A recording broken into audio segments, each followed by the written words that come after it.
ফি না দিলে বাংলাদেশের টেলিভিশনগুলো অনেকগুলো দেশে প্রচার করা যায় কোনোভাবেই হতে পারে না একটা দেশের টেলিভিশনে এসে আমাদের দেশে তাদের বাজার দখল করে নিচ্ছে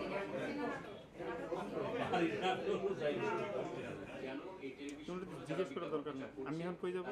চিন্তা করা দরকার না আপাতত সিং ধরেন পরে আমরা সরে যাই সিংটা শেষ করে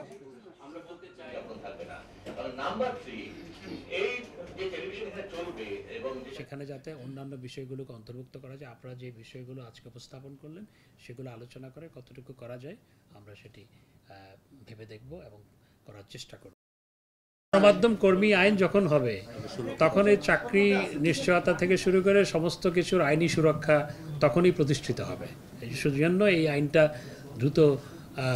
সংসদে পাশ করতে পারলেই সুরক্ষাটা তৈরি হবে বাংলাদেশে যে ডাউনলিং ফি আছে এটি খুবই নগণ্য মাত্র 5 লাখ টাকা তো অন্যদিকে সেটি 5 কোটি টাকা এই জায়গায় ডাউনলিং ফি নিয়ে ইতিমধ্যে আলোচনা হয়েছে ডাউনলিং ফি